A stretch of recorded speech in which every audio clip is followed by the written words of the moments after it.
الحمد للہ رب العالمین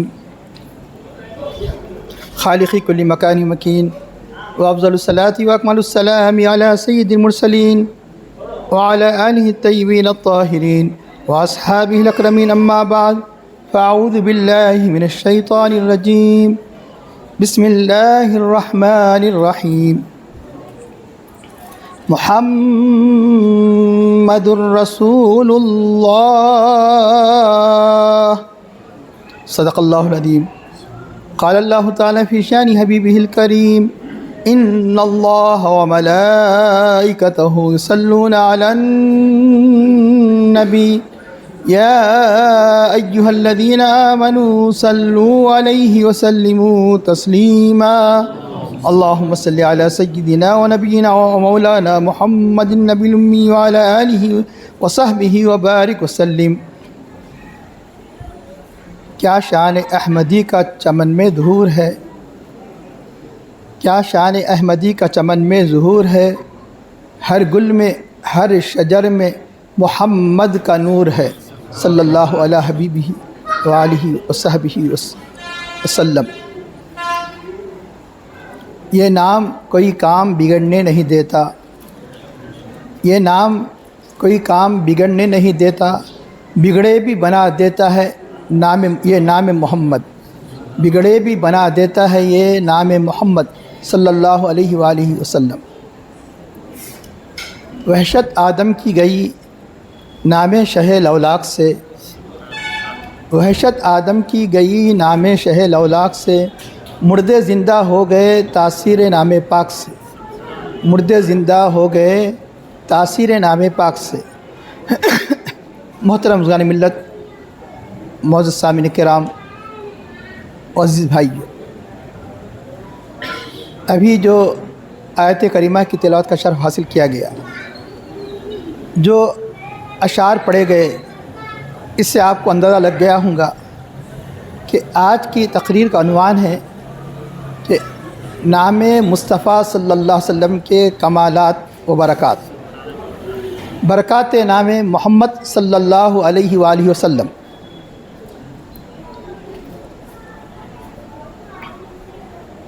نام کسی کی معرفت کے لیے پہچان کے ہوا کرتا ہے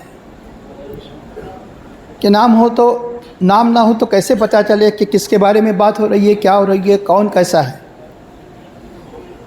اللہ کو نام کی ضرورت نہیں ہے، اللہ ہر چیز سے بے نیاز ہے، ہمیں اللہ کے تقرب کے لیے اللہ نے نام رکھا، یہ اس کا کرم ہے۔ بندے کو حاجت ہے نام کی، اللہ کو حاجت نہیں ہے۔ اللہ نے کرم کرتے ہوئے ایک نہیں اپنے صفات کے اعتبار سے نام بھی ہے، صفات بھی ہے۔ اللہ کے ایک ہوتا ہے ذاتی نام، دوسرا صفاتی نام۔ ابھی آپ سن چکے ہیں کہ نام کس لیے ہوتا ہے، پہچان و معرفت کے لیے ہوا کرتا ہے۔ ہر انسان جب اپنے بچے کا نام رکھتا ہے تو اچھے سے اچھے نام رکھنے کی کوشش کرتا ہے۔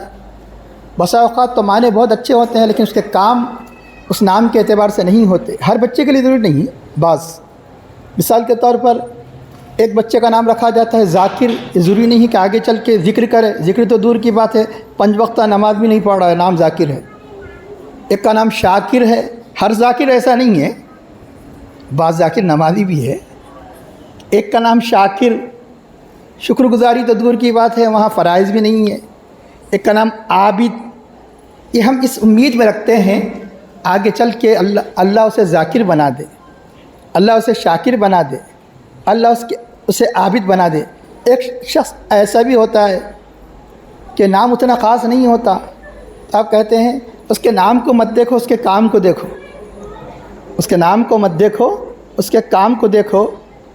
لیکن یاد رکھو جب بندے نام رکھتے ہیں تو ساری باتیں ہوتی ہیں۔ جو خالق کائنات اللہ نام رکھتا ہے تو نام کو بھی دیکھو، کام کو بھی دیکھو۔ سب کا نام کون رکھتے ہیں؟ بندے رکھتے ہیں، بندے کا نام بندہ رکھتا ہے۔ لیکن ہمارے نبی رحمۃ اللہ عالمین خاتم النبی علیہ الصلوۃ والتسلیم کا نام آپ کے ماں باپ نے نہیں بلکہ خالق کائنات نے رکھا۔ خالق کائنات نے جو رکھا تو ان کے خواب میں حاطف غیبی کے ذریعے سے اللہ کی بارگاہ سے انہیں یہ بتایا گیا کہ تم یہ نام رکھو جو نام اب نہیں رکھا گیا، جو ہزاروں سال پہلے رکھا گیا۔ کسی کا نام کب رکھا جاتا ہے؟ وجود میں آنے کے بعد۔ آج میڈیکل سائنس ترقی کرنے کے بعد، آج ماڈرن دنیا میں، یورپین دنیا میں 2-3 مہینے پہلے بھی نام رکھ دے رہے ہیں۔ ایسا تو نہیں ہو رہا ہے کہ 1 سال پہلے نام، 8 مہینے پہلے نام، ابھی وہ اس کے آگاہ ہی نہیں بنے تو نام نہیں رکھا جاتا ہے۔ نام سال 2 سال پہلے نام کسی کا رہ جاتا ہے، 4-5 سال، 4 سال نہیں، 5 سال نہیں، 400 سال نہیں، ہزاروں سال پہلے جس کا نام رکھا گیا وہ ہے محمد الرسول اللہ صلی اللہ علیہ وسلم۔ آپ کا نام کب رکھا گیا؟ ہزاروں سال پہلے۔ ابھی حضرت آدم علیہ السلام اس عالم میں بھی نہیں بھیجے گئے تھے، انسانیت کا سلسلہ بھی شروع نہیں ہوا تھا، انسان کا وجود بھی عمل میں نہیں آیا تھا، اس وقت نام رکھا گیا۔ اس وقت محمد صلی اللہ علیہ وسلم یہ مبارک نام ہے، اللہ نے اس کائنات کے وجود سے پہلے اس نام پاک کو رکھ دیا۔ اس نام پاک کے معجزات کا سلسلہ ابھی آپ سن چکے ہیں۔ جو چیز وجود میں نہیں آتی اس کا نام نہیں رکھا جاتا۔ یہ کیسے رکھ دیا گیا؟ کہ اللہ نے تو پتہ چلا کہ ساری کائنات سے پہلے، آسمان سے پہلے، زمین سے پہلے، انسان سے پہلے، جن سے پہلے، فرشتوں سے پہلے اللہ نے ہمارے نبی پاک صلی اللہ علیہ وسلم کے نور کو پیدا کیا، اس لیے وہیں سے نام تجویز کر دیا گیا کہ آپ کا نام کیا ہوگا۔ یہ عالم انوار میں بھی کیا ہوگا، اور عالم اجساد یا جسم میں کی صورت میں آنے کے بعد بشریت کی صورت میں کیا نام ہوگا؟ تو 2 نام آپ کے ذاتی ہے، ایک نام ذاتی ہے اور ایک وصفی نام جو ذاتی نام کے قائم مقام ہے، باقی سب صفاتی۔ اللہ کو اپنے حبیب پاک صلی اللہ علیہ وسلم سے کتنی محبت ہے۔ اللہ کا ایک نام ذاتی اللہ، اس میں ذات کہا جاتا ہے، باقی اوصاف، کمالات، خالق، مالک، رازق، رحمان، رحیم، لیکن ان ذاتی ان صفاتی نام میں ایک نام ذات کے قائم مقام، ایک نام ذات کے قائم مقام، وہ کیا ہے؟ رحمان۔ کسی کو رحمان پکارنا ناجائز ہے۔ رحمان یہ اللہ کے علم یعنی پراپر ناؤن کا درجہ رکھتا ہے۔ عبد الرحمن پکاریں گے، رحمان پکارنا ناجائز ہے۔ رحمان اللہ کے لیے کوئی نہیں ہو سکتا۔ اگر کسی کا نام عبد الرحیم ہے تو رحیم پکارنا جائز ہے، لیکن ادب یہ ہے کہ عبد الرحیم کہو۔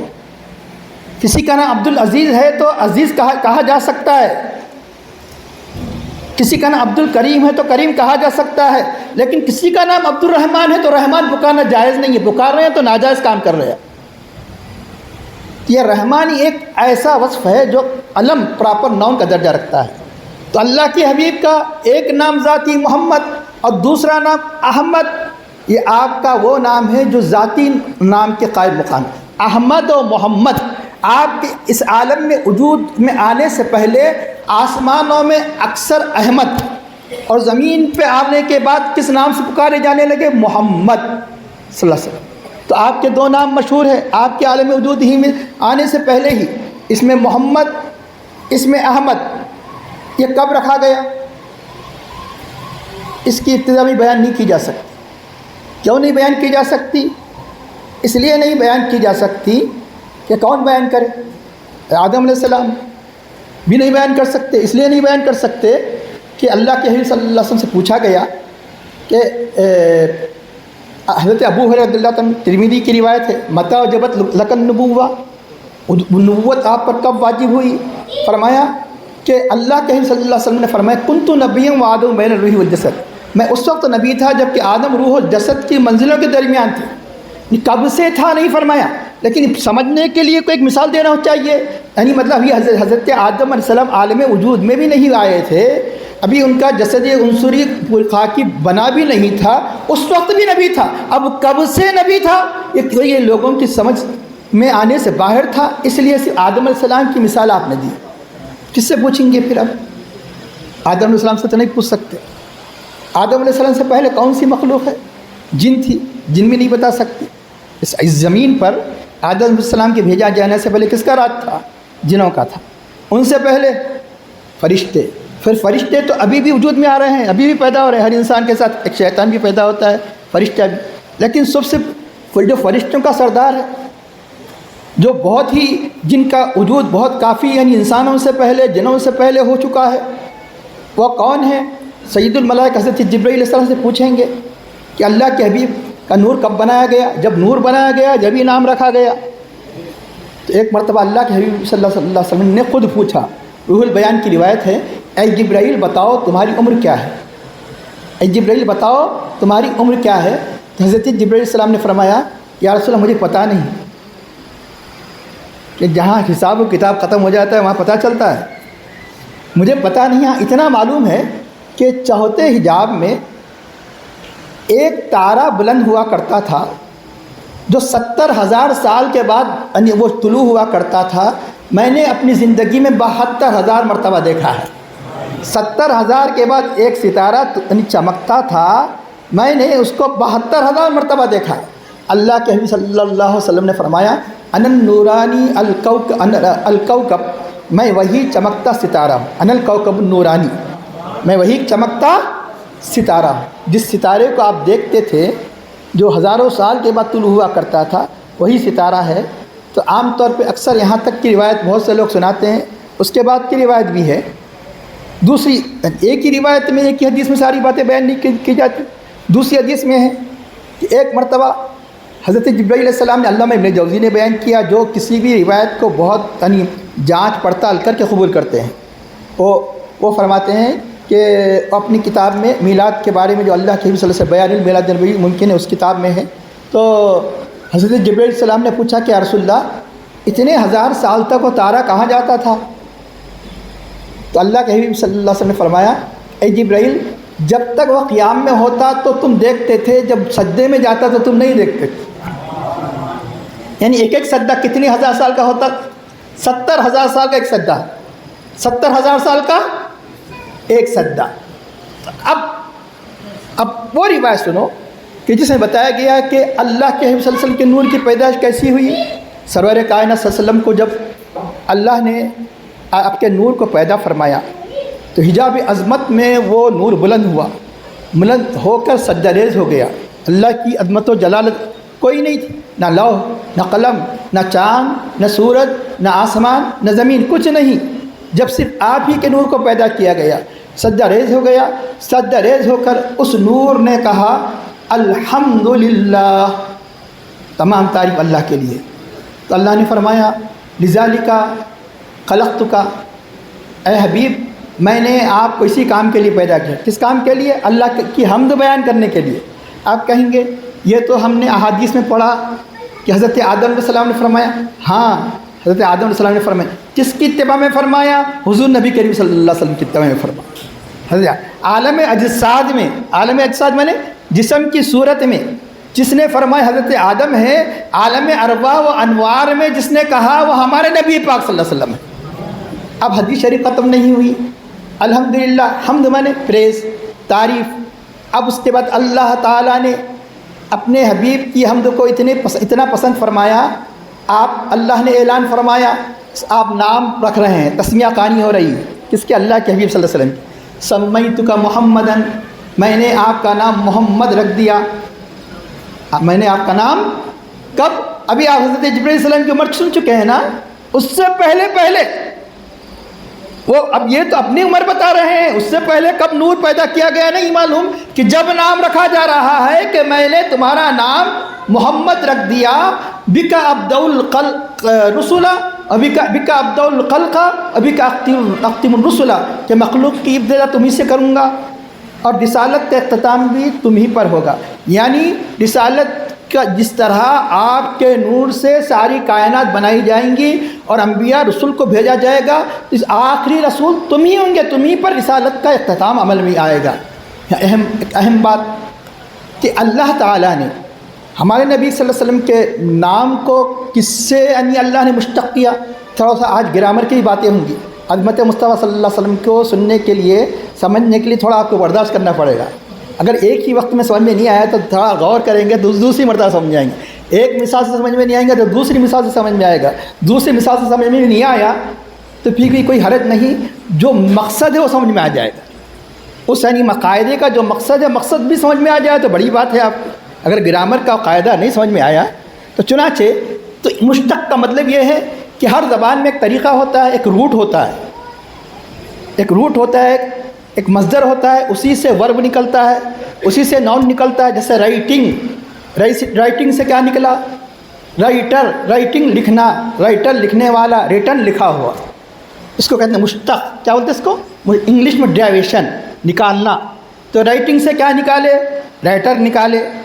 یہ انگلش میں چند نکالتے ہیں، عربی میں 15 20 40. یہ عربی زبانی کی فصاحت ہے. اتنے کسی سے نہیں نکلتے جتنا عربی میں نکلتے ہیں. اس لیے عربی زبان میں ایک روٹ یاد کر لیے تو گویا 30 40 الفاظ کے معنی یاد ہو گئے. انگلش میں چند نکلیں گے، اردو میں چند لیں گے، 2 3 4 5 6 7 8 نکلیں گے. یہاں نکلتے چلے جاتے. کہاں؟ عربی زبان میں. تو آپ ایک مثال سمجھ گئے، رائٹنگ، رائٹر، ریٹن. اب اس کو کہتے ہیں نکالنا، ڈیریویشن، اللہ کے حبیب نے سب سے پہلے کیا کہا؟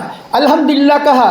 اے حبیب تم الحمدللہ کہہ رہے ہیں، تمہاری حمد اتنی پسند آ گئی، اسی حمد سے ہم ڈرائٹ کر کے، اسی حمد سے ہم نے تمہارے نام کو مشتق کر کے محمد بنا دیا. حمد مانے تعریف، محمد مانے جس کی تعریف کی جائے، قابل تعریف، پریز وردی.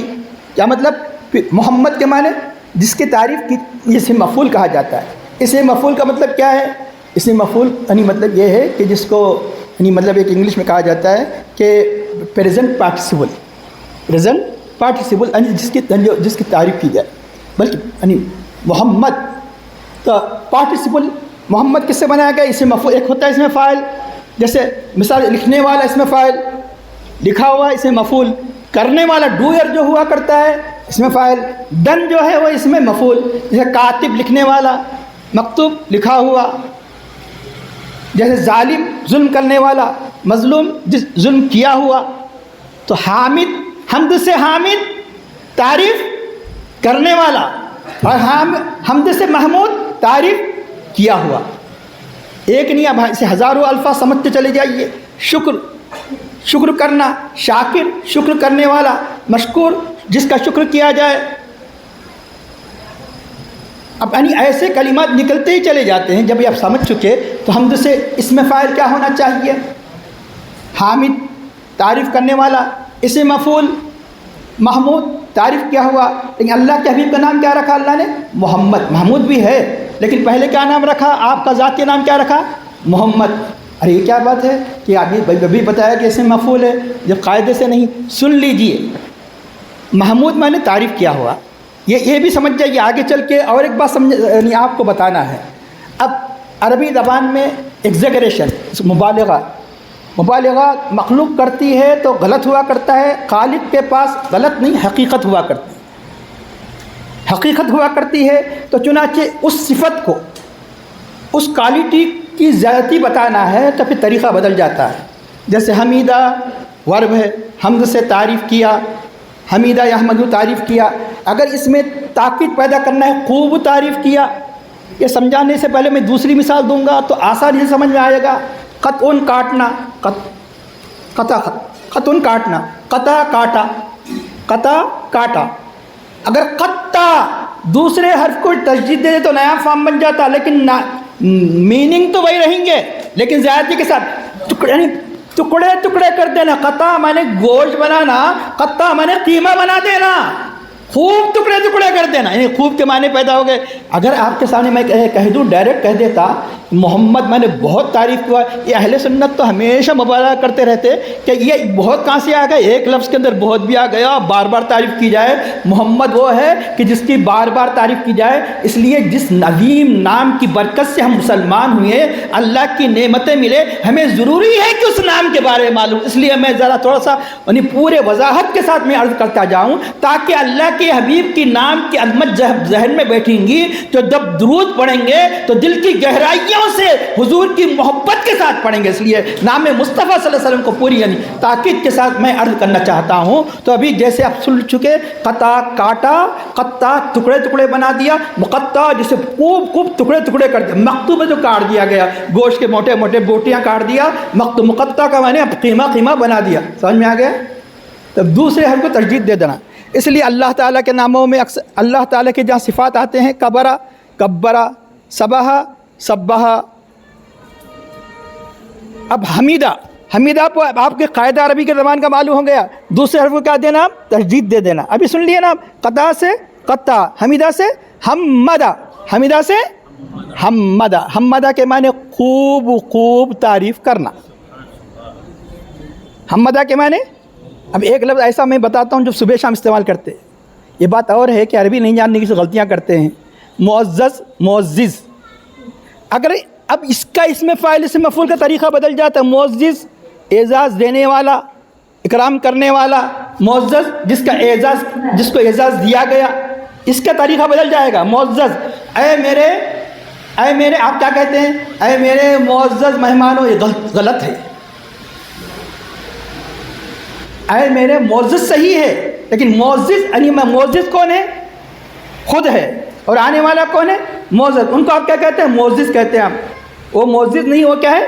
معزز. اکرام ان کا کیا گیا. اب اکرام کرنے والے، دعوت دینے والا معزز، دعوت جن کو دیا گیا معزز. اب سمجھ میں آ گیا؟ عززہ معزز، معزز.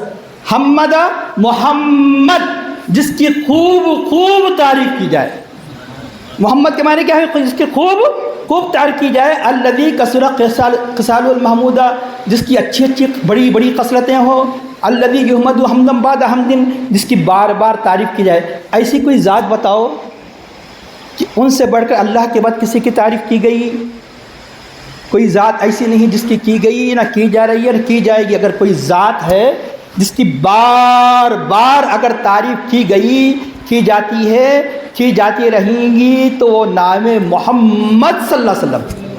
کوئی اب اللہ نے نام ہی خود ایسا رکھ دیا. آپ تعریف تو کریں گے. تعریف اگر خدا نہ خواستہ کوئی شخص نہیں کیا، نام بھی لے لیا تو تعریف ہو گئی. محمد کے معنی خود کیا ہو گئے؟ قابل تعریف، جس کی بار بار تعریف کی گئی. تو کیا ہوا؟ اہل مکہ پریشان ہو گئے کہ دیکھو ہم ان کے مشن کو تو روک رہے ہیں، لیکن کیسے روکیں گے؟ کہ دیکھو کہ ہم جن کی مذمت بیان کرتے ہیں، ہم جن کے بارے میں برائیاں بیان کرتے ہیں، اپنے آپ اپنے منہ جھوٹ کہہ رہے ہیں. سب سے پہلے جب محمد نام ہی لے لیا تو لائق تعریف ہے کہ مذمت ہماری گویا اپنے آپ کو جھوٹا قرار دینا ہے. کیوں محمد کہہ کر اب جو بھی برائی کہیں گے گویا آپ تعریف کر دیے. تعریف کر کے اب تو میں نہیں مطلب ان کی مذمت کریں گے تو جھوٹے کون ہوئے؟ اپنے آپ کو جھوٹا قرار دینا. اس نے پلاننگ کی، آج سے ہم محمد نہیں پکاریں گے. کیوں؟ محمد کے معنی ہے کہ جس کی بار بار تعریف کی جائے. تو اب یہ مشکات المصابیح میں روایت ہے، تو چلو آج سے ہم مذمم پکاریں گے. ابھی آپ قاعدہ سن چکے ہیں، مذمم جس کی بہت مذمت کی جائے، برائی بیان کیا جائے، اسی اردو میں سے مذموم. آپ مذمت نہیں سنے اردو میں؟ مذمت ہی سے نکلا ہے، مذمت مذموم مذمم. اب مذمم کہنے لگے. صحابہ کرام کے کانوں میں یا قریش کی قسم کی یعنی لان تان، یہ سب و شتم کی جب باتیں آنے لگی، بہت تکلیف ہوئی. اللہ کے حبیب کی بارگاہ میں جا کر کہنے لگے یا رسول اللہ وہ آپ کو مذمم کہہ رہے ہیں. فرمایا ان کا کوئی اور مذمم ہوگا، ان کا کوئی اور مذمم ہوگا جس پہ وہ لان تان کہہ رہے ہیں. میں تو محمد ہوں، میں تو محمد ہوں. کیا مطلب؟ اللہ کے حبیب جامع الکلم، یعنی مطلب ایسا کلمہ فرما دیا. اگر ان سے پوچھو، کیونکہ مذمم تو کوئی قریش مکہ میں کوئی مشہور نہیں تھا، ان سے پوچھو تم یہ کس کی برائی کہہ رہے ہیں، وہ کیا کہیں گے؟ محمد کی برائی بیان کر رہے ہیں. یہی کہیں گے نا. تو یقیناً جب محمد کی برائی بیان کر رہے ہیں یہ کہیں گے تبھی جھوٹے ہوں گے. یہ اللہ نے اتنا پیارا نام رکھ دیا ہمارے حبیب پاک. تو محمد کے معنی سمجھ میں آ گیا کہ جس کو خوب خوب. بتاؤ کوئی ایسا سارے عالم میں ہمیشہ تعریف ہو؟ بتاؤ کوئی ہے؟ ہر وقت ہو رہی. ہاں ہر وقت ہو رہی. جلسہ ہو یا نہ ہو تعریف ہو رہی ہے. جلسہ ہو یا نہ ہو تعریف ہو رہی ہے. کیوں؟ دنیا میں کوئی وقت ایسا نہیں کہ اذان نہیں ہو رہی ہے. پھر اذان کے لیے وقت لگتا ہے. اذان تو کیونکہ اذان ہمیشہ دیتے نہیں بیٹھتے، 5 وقت دیتے نا. نماز تو 5 وقت ہی نہیں، 5 وقت میں بھی سنت بھی ہے، فرض بھی ہے، نفل بھی ہے. پھر اب اللہ کے مقربن کے تقرب کے لیے نوافل بھی ہے، اشراق بھی ہے، تہجد بھی ہے، تحیۃ الوضو بھی ہے، تحیۃ المسجد بھی ہے، اوابین بھی ہے. پھر یہاں جو وقت ہے، امریکہ میں وقت الگ ہے، لندن میں الگ ہے، سعودیہ میں الگ ہے. کوئی وقت ایسا نہیں ہے کہ جہاں یعنی نماز نہیں پڑھی جا رہی ہے. جب نماز پڑھی جا رہی ہے ہر وقت، ہر آن ہر لمحہ. پھر درود کی مجلسیں الگ ہے، جلسے الگ ہے. تو ہر وقت السلام علیکہ ایھا النبی فضاؤں میں گونج رہا ہے، اے نبی تم ان پر سلام ہو. ہر وقت اللہم صلی علی محمد کی فضاؤں میں گونج رہا ہے درود ابراہیم کی صورت میں. ہر وقت اشہد ان محمد رسول اللہ کی صدائیں پوری دنیا میں گونج رہی ہے. ہر وقت نام مصطفیٰ ہی نہیں لیا جا رہا ہے بلکہ تعریف کی جا رہی ہے, ان پر درود پڑھا جا رہا ہے, ان پر سلام پڑھا جا رہا ہے. کوئی وقت ایسا نہیں ہے کہ جہاں اللہ کے حبیب کی تعریف نہیں کی جا رہی. بولیں ایک وقت آئے گا نا جب نہیں ہوں گی. کب؟ قیامت کب آئے گی؟ حدیث شریف میں آتا ہے, مشکات المصابیح کی روایت ہے, قیامت اس وقت تک قائم نہیں ہوگی جب تک کہ زمین پر کوئی اللہ اللہ کہنے والا نہیں رہے گا. زمین پر کوئی اللہ اللہ کہنے والا نہیں رہے گا تو سمجھنا قیامت. کیا پتہ چلا کہ یہ دنیا اللہ کہنے والوں سے قائم ہے, اللہ والوں سے قائم ہے. دوسرے معنی میں اللہ والوں سے قائم ہے. اللہ اللہ کثرت سے کون کہتے ہیں؟ اللہ والے کہتے ہیں. جب اللہ اللہ کہنے والا زمین پر نہیں رہے گا تو سمجھنا اس کا نام کیا ہے؟ قیامت. یہ دنیا قائم ہے اللہ کے نام سے. اب بولیے کہ اس وقت تو کون جو اللہ ہی کا نام لینے والا نہیں رہے گا, نماز رہے گی, نہ روزہ رہے گا, نہ ادا رہیں گی. کہ عقیل میں دنیا ایک وقت ایسا آئے گا اسلام ہی اسلام, لیکن وہ زیادہ بڑا عرصہ نہیں رہے گا. پھر ایک وقت ایسا آئے گا کفر ہی کفر. قیامت اہل ایمان پر نہیں آئے گی, اہل کفر پر آئے گی. تو سارے عالم میں جب اللہ کہنے والا نہیں رہے گا تو نام محمد کون لے گا؟ اب یہ خیال کریں گے, سن لیجئے کہ یہ بھی مشکات کی روایت ہے کہ اللہ تعالیٰ حضرت کعب احبار سے مروی ہے, روزانہ 70,000 فرشتے اللہ کے حبیب پاک صلی اللہ علیہ وسلم کے در اقدس پر صلاۃ و سلام عرض کرنے کے لیے آتے ہیں. آج 70,000 فرشتوں کو موقع ملا تو زندگی پر بھی کبھی موقع نہیں ملتا. یہ خوش نصیب ہے, بار بار عمرہ جا رہے ہیں, بار بار زیارت کر رہے ہیں. ایک مرتبہ اگر کسی ان فرشتوں کی تمنا رہ جاتی ہے مجھے دوبارہ مل جائے. کیوں؟ فرشتے اس کثرت سے ہے, ایک مرتبہ ان کی ڈیوٹی لگ گئی پھر دوبارہ ان کو موقع نہیں. 70,000 فرشتے. اگر ہم دنیا میں اگر کوئی مسلمان نہیں رہے گا, اللہ کے نبی کا پر درود نہیں پڑے گا, وہ 70,000 فرشتے اللہ کے حبیب صلی اللہ علیہ وسلم پر درود پڑھتے رہیں گے. اللہ کے حبیب فرماتے ہیں ان 70,000 فرشتوں کی جماعت میں آپ اپنے قبر مبارک سے اٹھیں گے, روضے سے اٹھیں گے.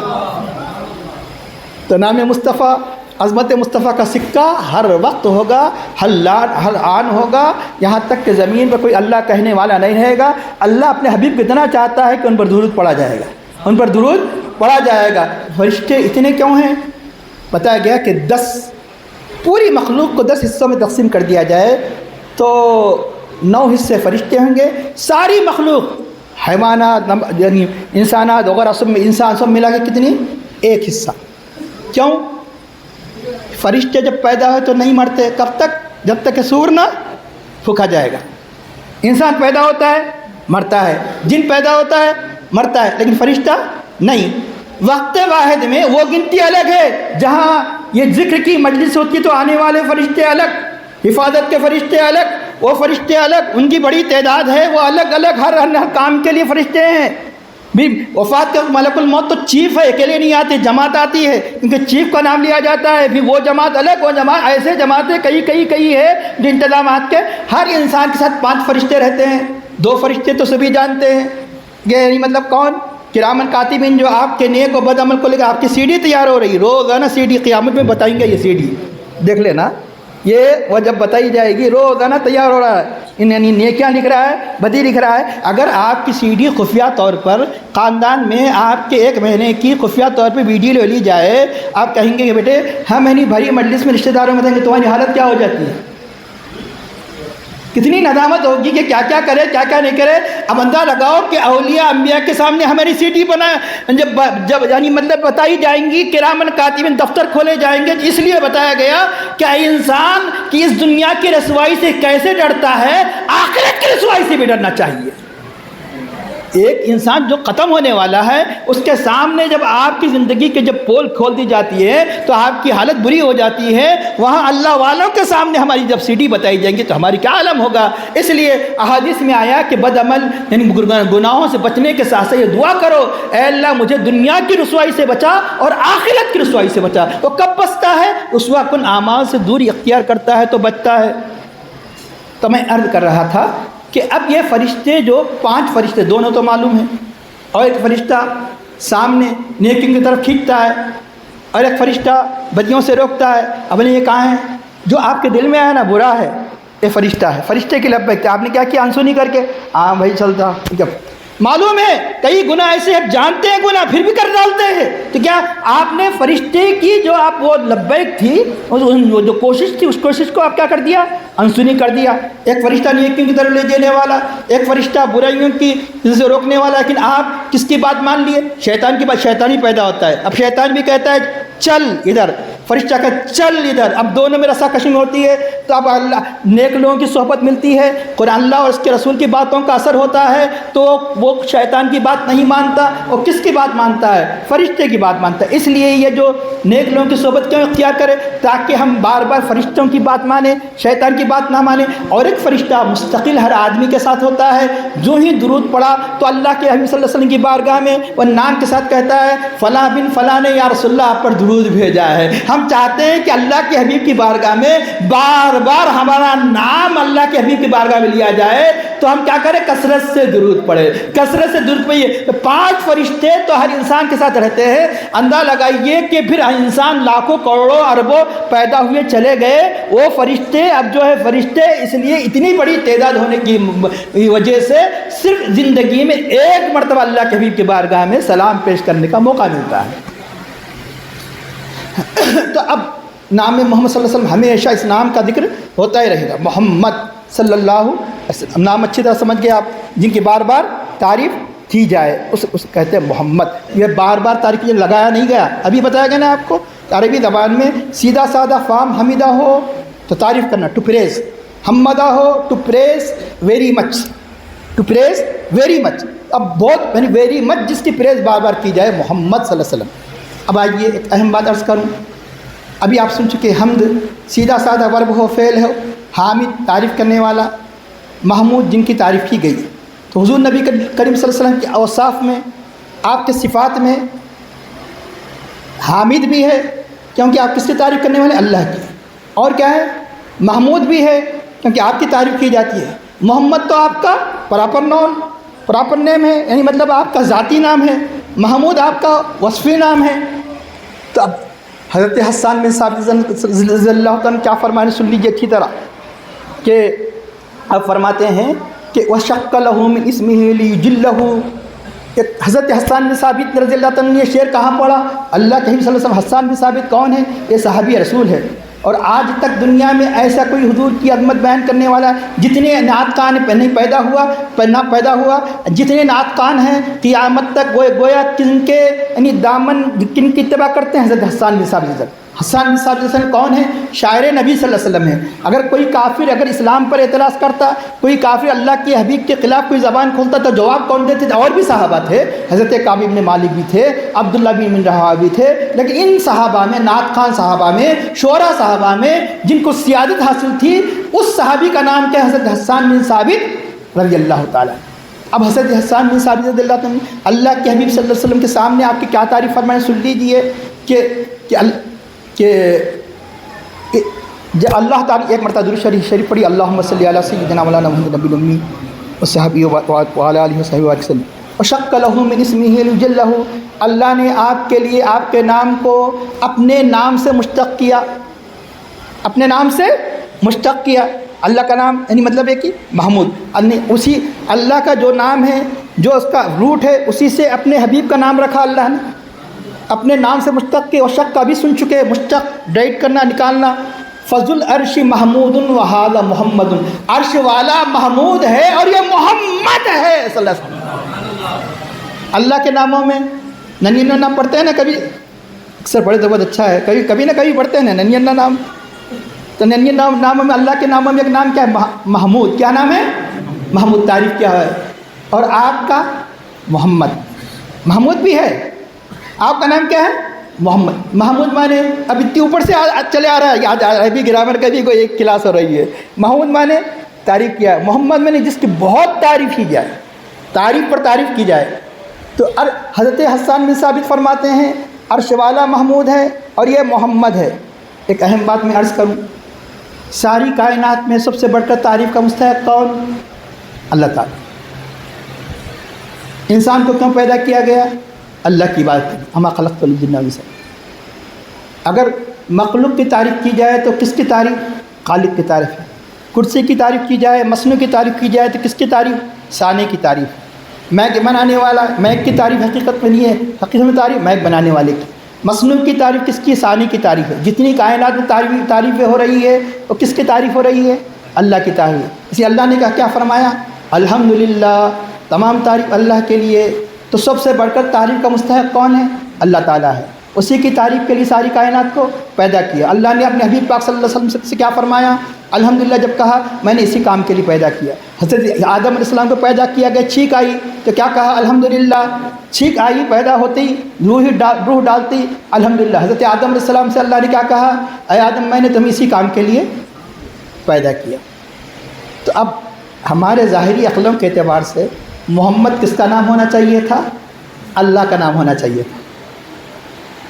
یہ بہت نازک بات بتا رہا ہوں میں۔ محمد کس کا نام ہونا چاہیے تھا؟ جس کی بار بار تعریف کی جائے، جس کی خوب تعریف کی جائے۔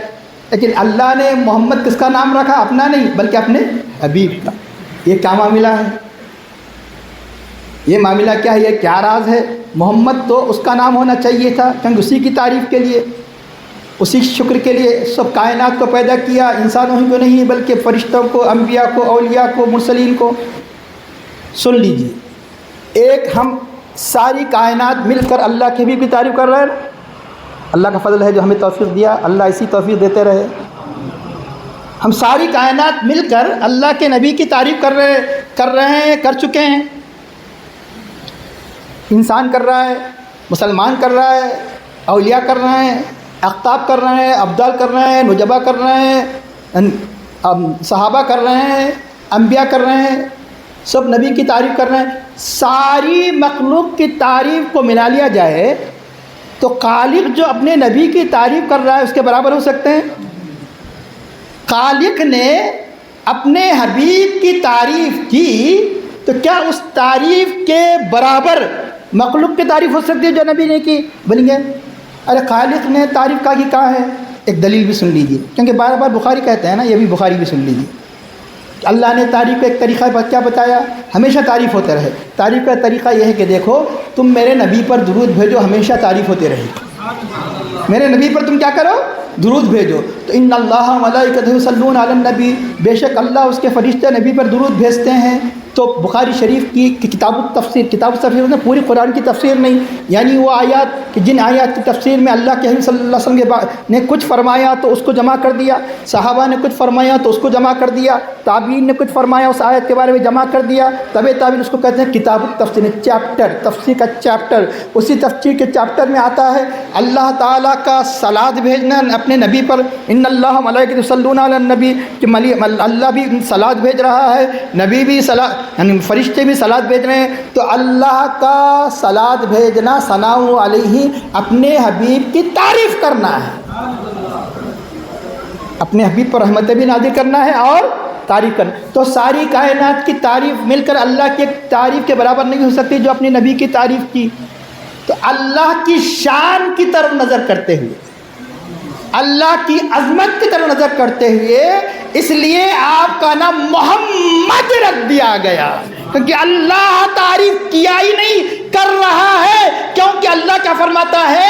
میں اپنے نبی پر درود بھیج دیا، اب تم بھیجتے بیٹھے نہیں، فرمایا اللہ اس کے فرشتے اب بھی بھیج رہے ہیں اور پہلے بھیجتے رہے۔ ارے تم 70 سال بھیجیں گے، 80 سال بھیجیں گے، 90 سال بھیجیں گے، 100 سال بھیجیں گے، اللہ جس کی یعنی ابتدا نہ ہو۔ تو چنانچہ فرشتوں کی تو ابتدا ہے، فرشتے تو انسانوں سے پہلے بنائے گئے۔ جب اس وقت سے نبی کی تعریف کر رہے ہیں تو اندازہ لگاؤ کہ یقیناً کس کی طرف نظر کرتے ہوئے اللہ نے اپنے حبیب کا نام محمد رکھ دیا، کہ اللہ کی شان کو بتانے کے لیے۔ اللہ کے نبی کا نام محمد رکھا جانا بھی کس کی شان ہے؟ یہ اللہ کی شان ہے۔ اب اللہ کے حبیب کے دوسرے نام کیا؟ احمد۔ احمد کے معنی کیا ہے؟ اس میں تفضیل کہا جاتا ہے، کمپیریٹیو۔ کمپیریٹیو کیا ہوتا ہے؟ بگر، بگیسٹ، بڑا، بہت بڑا۔ عربی میں ایک ہی ہوتا ہے، پھر دونوں کے معنی لینے کے لیے الگ سے گرامر پڑھ لیجیے آپ، انشاءاللہ وقت نہیں ہے اب۔ ایک ہی اللہ، کبیر مانے بڑا، اکبر مانے بہت بڑا۔ اللہ اکبر کیا مطلب؟ اللہ بہت بڑا ہے، یہ سپرلیٹو ڈگری ہے، یہ کمپیریٹو ڈگری ہے عربی زبان. اللہ اکبر. تو حمد تعریف، حامد تعریف کرنے والا، محمد بہت تعریف کی جائے، محمود تعریف کیا گیا، احمد خوب تعریف کرنے والا. ایک کیا ہوا جس کی تعریف کی جائے محمد، محمود، اور کرنے والے کو کیا کہیں گے؟ حامد صرف تعریف کرنے والا، پازیٹو ڈگری. احمد خوب تعریف کرنے والا، کبیر بڑا، عالم علم رکھنے والا، عالم بہت علم رکھنے والا. اسی طرح یہاں پر یعنی حامد تعریف کرنے والا، احمد خوب تعریف کرنے والا. اگر حقیقت میں محمد کہلانے کے لائق کون ہے؟ آپ کی ذات. حقیقت میں احمد کہلانے کے لائق کون ہے؟ آپ. کیوں؟ کوئی کتنی تعریف کرے گا؟ ابھی بتایا نا میں آپ، 70 سال 100 سال بنی اسرائیل وغیرہ کتنی تعریف کریں گے؟ 200 سال 300 سال 400 سال. آدم علیہ السلام کتنی تعریف کریں گے؟ 1000 سال. نوح علیہ السلام کتنی تعریف کریں گے؟ 1000 سال. لیکن کوئی ایسا بتاؤ ہزاروں سال تعریف کیا اللہ ہے تو اللہ کے لیے آپ نے سن لیا کہ جن کا سدا 70,000 کا سال کا ہو اور اس وقت تعریف کر رہے ہیں، عالم وجود میں آنے سے پہلے بھی تعریف کر رہے ہیں، تو کوئی ان کی تعریف کے برابر ہو سکتا ہے؟ اس لیے عالم کائنات کی تعریف سب سے بڑھ کر اگر کوئی کرنے والی ذات ہے تو وہ نبی محمد بہاب. اللہ گیا اپنے حبیب کا نام، حبیب کا الحمدللہ کہنا. نام کیا رکھ دیا؟ احمد. نام کیا رکھ دیا؟ محمد. اے حبیب تمہارا الحمدللہ کتنا اتنا پسند ہے، جب بھی مسلمان کھولے گا تو کیا پڑھے گا؟ الحمدللہ. میں اپنے کلام کی ابتدا بھی الحمدللہ سے کروں گا، اپنے کلام کی ابتدا بھی کس سے کروں گا؟ الحمدللہ. یہی نہیں اے حبیب جو تم کو چاہے گا، جو تم پر ایمان رکھے گا، ایک نہیں کئی کتب حدیث میں پڑھ لیجئے. کل قیامت اللہ کے حبیب کی امت کو کس نام سے پکارا جائے گا؟ مسلمان تو یہاں پکار ہے نا، وہاں کیا پکاریں گے؟ کبھی پڑھے؟ اس لیے جنرل نالج پیدا کرو. آپ خالی دنیا کا جنرل نالج قبر سے تک کام آنے والا ہے. جنرل نالج کی بہت ہوا چل رہی ہے، ایسا جنرل نالج پیدا کرو جو قبر و حشر میں کام آنے والا ہے. اس امت کا نام کل قیامت کے دن اسی حمد سے تعلق رکھنے والے حبیب، اسی حمد سے تعلق رکھنے والے حبیب کی طرح نسبت کرتے ہوئے، کیونکہ حبیب کا نام محمد، حبیب کا نام احمد، اور حبیب پر جو کتاب نازل کی گئی الحمدللہ، اس حبیب پر ایمان لانے والا کل قیامت کے دن پکارا جائے گا حماد، اور جمع حمادون. اس امت کا لقب قیامت کے دن خوب اللہ کی تعریف کرنے والے. بنی اسرائیل بھی تعریف کیے لیکن حمادون نہیں، یعنی عیسائی بھی تعریف کیے حمادون نہیں، قوم نوح بھی اللہ کی تعریف کی حمادون نہیں. اس امت محمدیہ نے جس حد درجے اللہ کے حبیب کے صدقے میں اللہ کی تعریف کی، کل قیامت کے دن کوئی امت اس کا مقابلہ نہیں کرے گی. اس لیے اللہ کے حبیب کے صدقے میں اس امت کو قیامت کے دن حمادون پکارا جائے گا. کبھی تو سنا ہوگا نا آپ، حمادون یعنی کثرت سے تعریف کرنے والے، کثرت سے تعریف اللہ کے بھی صدقے سے. اب یہ حمد سے اللہ کے نبی کا گہرا تعلق. کتاب کی ابتدا الحمدللہ، نام تو اب سنا دیا. کل قیامت کے دن جو جھنڈا دیا جائے گا، ارے جھنڈے وڈے کیا ہے؟ ارے جھنڈے کل قیامت کے دن بھی دے رہے اللہ تعالیٰ. جھنڈے کی کچھ حقیقت ہے ورنہ جھنڈا نہیں آتا. یہ جھنڈا ایسی کتاب کا نام کتاب میں نہیں آیا ہے. ترمذی کی روایت میں ہے انا حامل لواء الحمد یوم القیامت تحتہ آدم فمن دونہ. کل قیامت کے دن حمد کا جھنڈا میں اٹھاؤں گا. The banner of the press, the banner of the praise, اس کا کہتے ہیں لواء الحمد. کل قیامت کے دن پتہ چلا جھنڈوں کی بھی کچھ حقیقت ہے. جھنڈے ایک امتیاز ہوتے ہیں، ایک شان ہوتے ہیں. دیکھو یہ کس کی یعنی عظمت کا جھنڈا ہے؟ نبی کی عظمت کا جھنڈا ہے. انا حامل لواء الحمد، کل قیامت کے دن میں حمد کا جھنڈا اٹھاؤں گا. تحتہ آدم فمن دونہ، جس جھنڈے کے نیچے آدم علیہ السلام سے لے کر ساری مخلوق ہوگی. اس لیے تو میدان محشر حساب و کتاب لینے کے لیے منعقد ہوگا. یہی نہیں بلکہ اس کے ساتھ ساتھ حبیب کی عظمت بتائی جانے والی ہے. حبیب کی عظمت بتائی جانے والی ہے کہ کل قیامت کے دن وہ جو جھنڈا دیا جائے گا، اس جھنڈے کا نام بھی کیا ہے؟ لواء الحمد، تعریف کا جھنڈا. اس امت کا تعریف سے گہرا تعلق، اس امت کا یعنی کیوں؟ اس نبی کی وجہ سے، اس نبی کی وجہ سے. اب آئیے اللہ تعالیٰ کو یہ نام کتنا پسند ہے محمد. تو کیا کیا؟ ابھی مخلوق بھی پیدا نہیں ہوئی، آدم علیہ السلام بھی پیدا نہیں ہوئے، ایک نام رکھ کر عظمت دے دی گئی، بھیج دیا جاتا ہے جیسے انبیاء کو بھیجا گیا آدم علیہ السلام. لیکن اللہ کتنا چاہتا ہے، کتنا چاہتا ہے، اندازہ لگاؤ کیا کیا اس کو کہ عرش پر اپنے نام کے ساتھ کس کا نام لکھ دیا؟ لا الہ الا اللہ کے ساتھ محمد رسول اللہ لکھ دیا. کیسے پتہ چلا؟ ایک کتاب نہیں، دو کتاب نہیں، حدیث کی بڑی بڑی 8-10 کتابیں جو مشہور و معروف حضرت عمر فاروق سے روایت ہے، اور کثرت سے، اور آپ کہیں گے ہو سکتا ہے ہم روایت کل بیان کر دیں گے، دوسرا اس کو ضعیف کہہ دے گا. ایک پہلے آپ ضعیف سن لیجئے. ضعیف یہ تو ضعیف نہیں ہے، لیکن آپ کو میں بتا دیتا ہوں، جس کا ایمان ضعیف ہوتا ہے بغیر تحقیق کے ضعیف کہہ دیتا ہے. جس کا ایمان ضعیف ہوتا ہے بغیر کسی تحقیق، اپنے عقیدے کے مطابق نہیں، اور ایمان کمزور ہے تو ضعیف کہہ دیا، بعد میں تحقیق کرتے بیٹھے گا. پہلے تو اس کا کام کیا ہے؟ ضعیف. تو چنانچہ یہ حدیث ضعیف نہیں. کیوں؟ آج دنیا اہل سنت کے علاوہ آج دنیا جس کو امام مانتی ہے ان کو کہتے ہیں، ان کو کہا جاتا ہے کہ ابن تیمیہ، علامہ ابن تیمیہ. علامہ ابن تیمیہ نے آج ساری دنیا اہل سنت کے علاوہ بتا رہا ہوں کہ جو ان کو امام مانتے ہیں، شیخ الاسلام مانتے ہیں، وہ بھی اپنے فتاوی میں اس حدیث کو نقل کر کے کہتے ہیں کہ حدیث صحیح ہے. کون سی حدیث صحیح ہے؟ آدم علیہ السلام نے جو عرش پر لا الہ الا اللہ صلی اللہ دیکھا اور اس کے برکت سے مغفرت کی دعا کی. جب حضرت آدم علیہ السلام اتارے گئے، اپنی خطا کے لیے بار بار، اپنی لغزش کی معافی کے لیے بار بار دعا کرتے رہے، لیکن ایک وقت ایسا آیا قبولیت کا. کب آیا؟ جب کہ آپ نے یہ دعا کی، اللہم انی اسألک بحق محمد ان تغفر لی خطیئتی. اے اللہ، میں محمد صلی اللہ علیہ وسلم کے واسطے سے تیری بارگاہ میں دعا کر رہا ہوں. واسطہ کس کا ہے؟ محمد. یہ وہ نام ہے، بگڑے بھی بنا دیتا ہے یہ نام محمد، بگڑے بھی بنا دیتا ہے یہ نام محمد. کہ ابو البشر ہی سے بتا دیا گیا کہ نام ابو البشر کہ اللہ. تو چنانچہ بتایا گیا کہ اب اس کے بعد یہ جب یہ دعا کی تو اللہ نے کہا کہ تمہیں کیسے معلوم کہ مجھے سب سے زیادہ محبوب ہے؟ اللہ نے کس لیے فرمایا؟ ہمیں معلوم ہونے کہ اللہ نہیں پوچھتا تو ہمیں معلوم ہوتا. اس لیے بعض اوقات عالم الغیب و شہادہ ہونے کے باوجود بھی پوچھا. کیوں پوچھا؟ تاکہ قیامت تک سارے لوگوں کو معلوم ہو جائے آپ کی عظمت. آخر تمہیں کیسے پتہ چلا؟ فرمایا کہ اے رب العالمین، جب تو نے میرے اندر روح ڈالا، میں نے آنکھیں کھولی، آنکھیں کھول کر جب میں نے سر کو اٹھایا تو ساقِ عرش پر، عرش کے ستون پر میں نے لا الہ الا اللہ کے ساتھ محمد الرسول لکھا دیکھا تو مجھے یقین ہو گیا کہ اللہ کے ساتھ جس کا نام محمد لکھا ہوا ہے وہ ساری کائنات میں تجھے محبوب ہے. اس لیے انہی کے واسطے سے میں تیری بارگاہ میں اپنی لغزش کی معافی مانگتا ہوں. اللہ نے فرمایا، اللہ نے معافی کا ان کو معاف کر کے فرمایا کہ اے آدم سن لو، اگر وہ نہ ہوتے تو میں تمہیں پیدا نہ کرتا.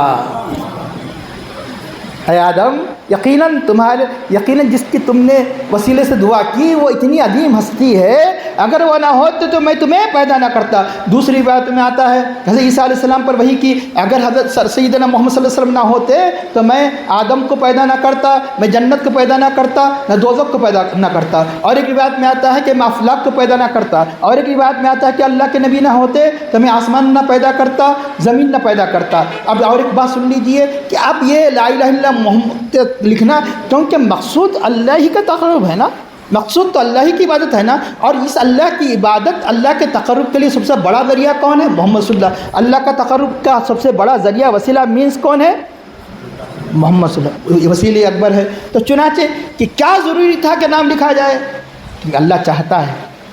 اب سن لیجئے اور روایت، اللہ چاہتا ہے، چاہت کی ذریعے اس لیے لکھ دیا. روایت میں آتا ہے کہ عرش کو جب بنایا گیا اور ساری کائنات میں انسانوں کے علاوہ، سن لیجئے، سب سے بڑی مخلوق کون سی ہے؟ عرش.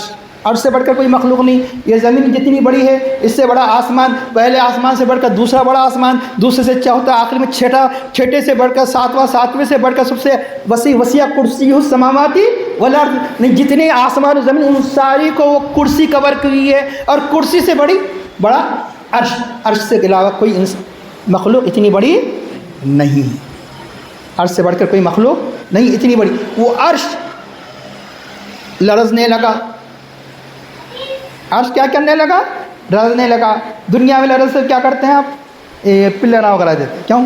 ایک بلڈنگ کی حد ہوتی، زیادہ لمبی رہے تو چلے جاتی، پلر یہ وہ بیم دینا پڑتا. اتنا بڑا آسمان ہے، کہیں بیم ہے، پلر ہے، یہ اللہ کی قدرت ہے. اتنی بڑی چھت ہے، کہیں پلر ہے نہ بیم ہے. اب عرش کتنی بڑی، اس سے بڑھ کر ہے. اب وہ اللہ، اب وہ جو لرزنا اس کا کس لیے؟ اللہ کی عظمت و جلال سے. لا الہ الا اللہ بھی لکھ دیا گیا تو لرز رہا ہے. نعوذ باللہ یہ نہیں سمجھنا کہ اللہ کا نام چھوٹا ہے. ارے سب سے بڑھ کر تو اللہ ہی کا نام ہے، سب اسی کے لیے ہے، تعریف اسی کے لیے ہے، عبادت اسی کی ہے، سب مقصود وہی ہے. پھر اب کیا کیا اللہ نے اپنے نام کے ساتھ جب محمد رسول اللہ لکھ دیا گیا تو عرش تھم گیا، عرش کو سکون مل گیا۔ آپ بولیں گے ایسا کیوں؟ بات یہ ہے کہ اللہ کی عظمت و شان و جلالت کو برداشت نہیں کر سکا کون؟ عرش، اور محمد صلی اللہ کی وجہ سے سکون مل گیا۔ کیوں؟ اللہ کی تجلیات معمولی نہیں، جب وہی اترتی تو سخت سردی کے عالم میں بھی حضور نبی کریم صلی اللہ علیہ وسلم کے چہرے مبارک پر پر پسینہ بھر جاتا۔ حضرت زید بن ثابت فرماتے ہیں کہ ایک مرتبہ میرے زانو پر اللہ کے نبی کا سر تھا، وہی اتر گئی تو مجھے معلوم ہوا کہ پہاڑ مجھ پر رکھ دیا گیا، پہاڑ مجھ پر رکھ دیا گیا۔ تو اللہ سے یقیناً نام اللہ سے بڑھ کر کوئی نام نہیں، لیکن عرش وہ عظمت و جلالت کو برداشت نہیں کر سکا تو اللہ کے حبیب کے نام کی وجہ سے سکون مل گیا۔ یہ روایت کہاں ہے؟ کس نے لکھا؟ اب ضعیف بننے والے تیار ہو جاتے ہیں، اس لیے بتا رہا ہوں۔ نام یاد کر لیجیے، نام یاد کر لیجیے، کام آ جائے گا۔ علامہ ابن جوزی، پوری دنیا حدیث میں کسی بھی ایک عالم سے پوچھو، سب سے زیادہ تحقیق کر کے حدیث کے بارے میں اتنی احتیاط، یہاں تک کہ ضعیف کو موضوع قرار دینا صحیح نہیں ہے۔ ان پر ریمارک یہ بھی ہے کہ ان کی احتیاط کا یہ عالم ہے کہ بعض ضعیف حدیث کو کیا کہ موضوع میں غلط، ضعیف حدیث غلط نہیں ہوتی، اس لیے ان پر تنقید بھی کی گئی کہ ان کی احتیاط کا عالم یہ ہے کہ ضعیف بعض اوقات ہر ضعیف کو نہیں، بعض ضعیف کیا کرتے تھے موضوع، پورے محدثین حدیث ضعیف مانتے ہیں، کیا کرتے ہیں ان کو، وہ علامہ لکھ رہے ہیں اس حدیث کو، اس حدیث کو کون لکھ رہے ہیں؟ وہ علامہ لکھ رہے ہیں۔ کس کتاب میں؟ حضور کی سیرت کی کتاب الوفاء باحوال المصطفیٰ۔ نیٹ پہ آپ عربی میں چاہے تو عربی میں پڑھیے، نیٹ پہ آپ اردو میں چاہے تو اردو میں پڑھیے۔ الوفاء کافی ضخیم کتاب ہے حضور کی سیرت میں، عظمت میں۔ الوفاء باحوال المصطفیٰ عربی بھی موجود ہے، اس کا ترجمہ بھی ہو چکا ہے کہ عرش پر لا الہ الا اللہ کے ساتھ جب محمد رسول اللہ لکھ دیا گیا تو عرش کو سکون مل گیا۔ اب یہاں ہمیں درس ملتا ہے، آج ساری دنیا میں سکون ختم ہے، لاکھوں دولت کا مالک بھی، سب کچھ ہے، بنگلے بھی ہے، کار بھی ہے، سب، لیکن کیا نہیں ہے؟ اگر پوچھے تو وہ کہے گا نہ کوئی پیسے کے نہیں ہے، کھانے پینے کی نہیں ہے، پھر کیا ہے پریشانی؟ سکون نہیں ہے بھائی، کیا ہے؟ سکون نہیں۔ سکون چاہتے ہو؟ اشارہ مل رہا ہے، اگر سکون چاہتے ہو تو نام مصطفیٰ محمد رسول اللہ کو اپنے دلوں پر نقش کر لو۔ سکون چاہتے ہو تو محمد رسول اللہ کو نقش کر لو، جتنا نقش کریں گے سکون اتنا ہی بڑھتا جائے۔ ارے ہم نقش تو کرے، لیکن کیا ہے، اب 15% دین ہے، 20% دین، 80% دنیا ہے، یہ نقش نہیں ہوا، نقش نہیں ہوا۔ نقش کر کے دیکھو، نقش کر کے دیکھو تو سکون مل جائے گا۔ جب عرش جیسی بڑی مخلوق، اتنی بڑی مخلوق کو سکون ملا تو محمد صلی اللہ کو، کیا انسان کو، کیا اللہ کے حبیب کے نام سے سکون نہیں مل سکتا؟ یقیناً مل سکتا ہے۔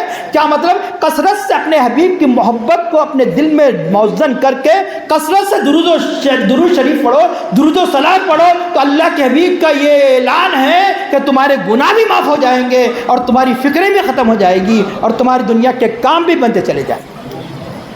آج جو پریشان ہے کیونکہ اللہ کے حبیب کے نام کو بھولنے کی وجہ سے، اللہ کے حبیب کے نام کے برکتوں کو لینے کا کیا طریقہ بتایا گیا؟ اللہ کے حبیب کے نام کی برکتوں کو لینے کا آسان طریقہ یہ بتایا گیا کہ درود شریف یہ اللہ کے حبیب کے نام کی برکتوں کو لینے کا آسان طریقہ۔ کیوں؟ ہر عمل کا ثواب 10 گنا، من جاء بالحسنۃ فلہ عشر امثالھا، جو نیکی کرے گا تو اسے 10 گنا ملے گا۔ السلام علیکم 10 گنا، 10 ثواب۔ ورحمۃ اللہ بڑھا دیے تو 20 نیکیاں، وبرکاتہ بڑھا دیے 30 نیکیاں۔ لیکن اللہ کے حبیب پر ایک مرتبہ درود پڑھے 10 نیکیاں، 10 گنا معاف۔ دوسرے اعمال کے لیے نہیں بتایا گیا۔ راستے سے چلتے چلتے ایک راستے سے تکلیف دہ چیز کو آپ نے ہٹا دیا، کیا ہوا؟ 10 نیکیاں لکھ دی گئی، لیکن یہ نہیں بتایا گیا کہ 10 گنا معاف ہوتے، نہیں بتایا گیا۔ لیکن اللہ کے نبی پر درود پڑھیں گے 10 نیکیاں لکھ دی جائیں گی، 10 گناہوں کو معاف کر دیا جائے گا، 10 درجات بڑھا دیے جائیں گے، آنر بھی ملیں گے، آنر بھی ملیں گے آپ کو، یعنی تمغے بھی ملیں گے آپ کو۔ مطلب ہے کہ 10 درجات اللہ تعالیٰ بڑھا دیتا ہے۔ کیوں؟ کہ اللہ کے حبیب صلی اللہ علیہ وسلم کا، اللہ سب ساری کائنات میں اگر محبوب ہے تو کون ہے؟ تو سیدنا محمد رسول اللہ صلی اللہ علیہ وسلم۔ اس نام کی برکتوں کا کیا کہنا کہ اس کائنات میں سب سے پہلے آنے والے بشر جن کو کیا کہا جاتا ہے؟ ابو البشر، ساری کائنات کی اصل ہمارے نبی کریم صلی اللہ علیہ وسلم، اور انسانوں کی اصل کون ہے؟ حضرت آدم علیہ السلام۔ حضرت آدم علیہ السلام آ رہے ہیں تو کیسے آ رہے ہیں؟ اس نبی کی محبت کو اپنے دل میں بٹھا کر آ رہے ہیں۔ آدم علیہ السلام کو یوں ہی نہیں بھیجا گیا، ان کے دل میں کون سا بیج ڈالا گیا؟ حب مصطفیٰ کا، عظمت مصطفیٰ کا۔ اس کے خلاف کوئی جا رہا ہے تو فطرت کے خلاف جا رہا ہے۔ اگر کوئی غلط کام کر رہا ہے تو بھائی تو فطرت کے خلاف کر رہا ہے نہیں کہتے آپ؟ نہ حرام ایسے باتیں کر رہے ہیں کہ شیطان بھی یعنی شیطان بھی کہنے لگے، وہ کرنے لگے، تعجب کرنے لگے تو میں بھی یہ کام نہیں کر سکتا، تو یہ کر رہا ہے۔ ایک وقت ایسا بھی آتا ہے شیطان بھی تعجب میں پڑ جاتا ہے، انسان ایسے ایسے کام کرتا ہے تو آپ کیا کرتے ہیں؟ فطرت کے خلاف کر رہا ہے۔ اگر کوئی حب مصطفیٰ کسی کے دل میں نہیں ہے، عظمت مصطفیٰ نہیں ہے، وہ فطرت کے خلاف جا رہا ہے۔ یہ فطرت کے خلاف کب جاتا ہے؟ غلط صحبتیں ملتی ہے، غلط تعلیم ملتی ہے تو فطرت کے خلاف جاتا ہے۔ فطرت کے خلاف غلط تعلیم سے، غلط صحبتوں سے فطرت کے خلاف جاتا ہے۔ چنانچہ اچھی تعلیم، اچھی فطرت، اس کی فطرت کو، ورنہ کیا ہے، فطرت پر غبار چڑھ جاتا ہے۔ جب تک کہ اس کو غبار کو دور نہ کیا جائے اصل فطرت وہ ظاہر ہو کر نہیں آتی۔ تو اب انسان کی اصل فطرت کیا ہے؟ حب مصطفیٰ۔ کیوں؟ اس لیے کہ انسانوں کی اصل کون؟ آدم علیہ السلام۔ ان کے دل میں پہلا بیج کون سا ڈالا گیا؟ لا الہ الا اللہ محمد صلی اللہ، اللہ کے ساتھ کس کی عظمت کا بیج ڈالا گیا؟ یہی وجہ ہے آپ کو بیج ڈالنے کا حکم دیا گیا۔ کس کا؟ جو آدم علیہ السلام کے دل میں ڈالا گیا تھا، وہ کیا تھا؟ لا الہ الا اللہ۔ ہم بولیں گے ہم کو بھی ہو، پیدا ہوتے ڈالنا ہے۔ پیدا ہوتی کیا کرنا ہے؟ دہنے کان میں اذان، بائیں کان میں اقامت۔ اذان اقامت میں کیا کہتے ہیں؟ اللہ اکبر کے ساتھ، اللہ کی شہادت کے ساتھ، اشہد ان لا الہ الا اللہ کے ساتھ، اشہد ان محمد رسول اللہ، یہ بھی ڈال رہے ہیں آپ۔ فطرت انسانی ہے۔ دیکھو حضرت آدم علیہ السلام پیدا ہوتے ہی حب مصطفیٰ کا بیج ڈالا گیا کہ تمہارے بچے کو سمجھ میں آئے یا نہ آئے، کانوں کی راہ سے دل میں اللہ کے ساتھ، اللہ کی حبیب کی محبت کا بیج تو ڈال دو۔ اب یہ بیج تو ڈالا، بڑا ہو گیا تو اتنا نافرمان ہو گیا۔ یہ بیج کیا کرا؟ آپ نے آموں کے بیج ڈالے، آپ نے پھلوں کے بیج ڈال کیسے بیٹھ گئے؟ کسان بیج ڈال کیسے بیٹھ گیا؟ 3 مہینے کے بعد خود بخود اناج آ گیا۔ بیج ڈال کے کیا کرا؟ پانی دیتے رہا، نگہداشت کرتے رہا، پھر وہی نہیں کیا، ویڈس پیدا ہو گئے۔ ویڈس بولے تو جو اناج کو تباہ کرنے والے، یعنی مطلب خطرناک پودے نکالتے رہا، یا ویڈ پیدا ہو رہے، بچہ آ رہا 12 میں، ہاں جان دو کہاں جا رہا، نہیں ویڈس پیدا ہو گئے، فکر ہی نہیں ہے۔ ارے اب بیج ڈالنے کے بعد نگہداشت کہاں کر رہے ہیں؟ بیج ڈالتے ہی ہوش آتے ہی ٹی وی بتا رہے ہیں، ناجائز حرام باتیں بتا رہے ہیں۔ آپ کیا کر رہے ہیں؟ بیج کو تباہ کر رہے ہیں۔ بیج ڈالنے کے بعد پانی دیتے رہنا، نگہداشت کر دیتے رہنا، جب جا کے آم کا درخت ہوگا، آم لگیں گے۔ اور جب بیج ڈالنے کے بعد نگہداشت کریں گے، ناگل چلائیں گے، تعلیم دیں گے، جب جا کر اناج ہوگا۔ بیج تو ڈال دیا، آپ سمجھیں گے کہ خود بخود پھل ہو جائیں گے، نہیں، بیج ڈالنے کے بعد اس کی نگہداشت کریں گے تو یہی بچہ آپ کے آنکھوں کا نور بنے گا۔ اس لیے دعا کی گئی کیا؟ یہ دعا ربنا هب لنا من ازواجنا، اے ہمارے رب ہماری بیویوں سے، هب لنا من ازواجنا وذریاتنا، ہماری اولاد سے قرۃ اعین، ایسی اولاد عطا فرما جو آنکھوں کی ٹھنڈک ہو۔ آنکھوں کی ٹھنڈک کیسے ہوتی ہے؟ تو اس وقت آپ کسان کے عمل کو دیکھ لو، کیونکہ اناج یہ 3-4 مہینے میں ہوتا ہے، بچے کے بننے کے لیے 15 سال 20 سال ہو جاتے۔ اناج کب ملے گا؟ 4 مہینے، 5 مہینے، 6 مہینے۔ یہ اناج، یہ پھل کب ملیں گے؟ آپ 10-15 سال محنت کریں گے تو وہ پھل دیں گے۔ یہ پھل کیوں نہیں دے رہے ہیں؟ تو اب اس لیے یہی وجہ ہے کہ جانور کا بچہ پیدا ہوا، پیدا ہوتے چلنے لگا، چلا نہیں چلا۔ جانور کا بچہ انسانوں کی طرح نہیں، انسانوں کا بچہ چلنے کے لیے وقت لگتا ہے، جانور کا بچہ 2-4 دن میں چلنے لگتا ہے۔ ارے مرغی کا بچہ ابھی انڈے میں تھا، باہر دنیا میں نہیں دیکھا، نکلتے ہی بچہ ٹھونگ مال کر دیکھتا ہے یہ کنکر ہے کہ دانہ ہے۔ پیدا ہوا بچہ کنکر۔ سارے جانور کے بچے سمجھ رہے ہیں، چل رہے ہیں، کھا رہے ہیں، پھر ہمارا بچہ نہیں۔ ہمارا بچہ بہت کافی سال کے بعد، وہ 2 سال کے بعد اب آہستہ آہستہ ابھی بولنا بھی شروع نہیں ہوا، کھانا بھی شروع نہیں ہوا۔ کیوں؟ اتنے سال تمہاری نگرانی میں رکھا گیا، تم تربیت کرو، جانور کی تربیت مقصود نہیں، جانور کو پیدا کرنا مقصود نہیں، حیوانات کو پیدا کرنا مقصود نہیں، درندوں کو پیدا کرنا مقصود نہیں، اس لیے پیدا ہوتے چلتے ہیں، کھاتے پیتے ہیں، لیکن تمہارا بچہ یوں ہی حیوانات کی طرح زندگی گزارنے کے لیے اللہ نے نہیں دیا ہے، حیوانات کی طرح زندگی گزارنے کے لیے اللہ نے بچہ نہیں دیا ہے، بلکہ تمہیں چاہیے، اس لیے آہستہ آہستہ بچے کو ڈیولپ کیا گیا ہے نا، حیوانوں کی طرح فوراً ڈیولپ نہیں ہوتا، تاکہ تم تربیت کریں گے تو یہ پھل دیں گے، تمہاری آنکھوں کی ٹھنڈک بنے گی، یہ تمہاری آنکھوں کی تو میں عرض کر رہا تھا اللہ کے حبیب صلی اللہ علیہ وسلم کی محبت کا بیج حضرت آدم علیہ السلام کے دل میں ڈالا گیا، ہمیں بھی حکم دیا گیا کسی بیج کو ڈال کر اذاں دے کر قامت دے کر اس کو کیا کرو، ڈیولپ کرو۔ اب آ رہے ہیں، یہ تو وہاں کی بات تھی، کہاں کی؟ عرش کی بات تھی، یہ تو عرش کی بات تھی۔ بتایا گیا کہ جنت کے ہر پتے پر اللہ کے حبیب صلی اللہ علیہ وسلم یہ حضرت آدم علیہ السلام یہ نہیں فرماتے بلکہ یہ بھی فرماتے ہیں حضرت شیس علیہ السلام کو، جب یعنی شیس علیہ السلام کون ہیں؟ ہمارے حبیب پاک صلی اللہ علیہ وسلم کی نسل جو آپ کے اوپر کی ذریت میں، یعنی حضرت آدم علیہ السلام کی کن اولاد تک آپ کا سلسلہ نسب پہنچتا ہے؟ حضرت شیس علیہ السلام، شیس علیہ السلام کے والد حضرت آدم علیہ السلام، تو حضرت آدم علیہ السلام کے فرزندوں میں کون نبی بنائے گئے؟ حضرت شیس، انہی کے اولاد حضرت ابراہیم علیہ السلام، انہی کے اولاد حضرت اسماعیل علیہ السلام کے اولاد میں صرف ایک ہی نبی کون؟ ہمارے نبی پاک صلی اللہ علیہ وسلم۔ تو حضرت شیس علیہ السلام کو وصیت فرمائی، اے میرے پیارے بیٹے، اس دنیا میں آنے کے بعد آپ نے حضرت آدم علیہ السلام کی صبح دیکھ لی نا، صبح کیا تھی؟ آتے ہی ان کے وسیلے سے دعا کرے، صبح تھی۔ اب شام بھی دیکھ لو، شام کیا ہے؟ زندگی کے آخری وقت کو کیا کہا جاتا ہے؟ شام۔ زندگی کے آخری وقت کیا ہے؟ شام۔ اب شام کا مطلب کیا ہے؟ اپنی زندگی کے آخری لمحات میں وصیت فرما رہے تھے شیس، اے شیس سنو، جب کبھی تم اللہ کا ذکر کرنا، اللہ کے ساتھ نام مصطفیٰ کا بھی ذکر کیا کرتے رہنا، نام محمد صلی اللہ علیہ وسلم کا ذکر کیا کرتے رہنا۔ اتنا ہی کہہ دیا جائے، بچوں کو ذرا دلیل بھی دینا پڑتا ہے، جلدی بعض وقت تو دلیل بھی دینا پڑتا ہے، تو چنانچہ فرمایا کہ اتنا ہی کہہ دیا نا تو کافی تھا، کیونکہ شیس علیہ السلام اللہ کے نبی بنائے جانے والے پھر سلیم فطرت ہے۔ کس لیے بتایا؟ اس لیے کہ آنے والی نسلوں کو بتایا تھا کہ ان کے بچے سمجھ میں آ جائے، ورنہ حضرت شیس علیہ السلام کو اتنی تفصیل نہ بھی بتاتے تو اللہ کے نبی کا نام لیتے، لیکن ہم گنہگاروں کو بھی تعلیم دینا مقصود تھا۔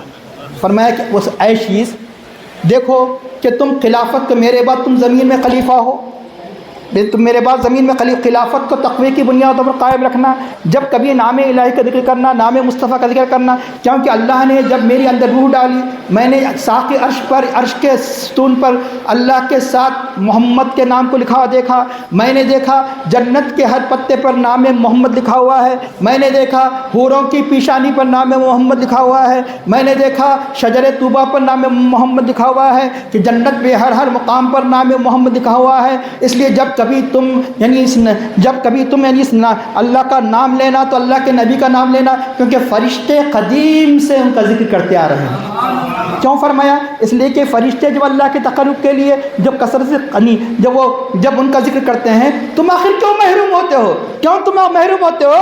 اس لیے تم نام مصطفیٰ کا ذکر کثرت سے کرتے رہنا۔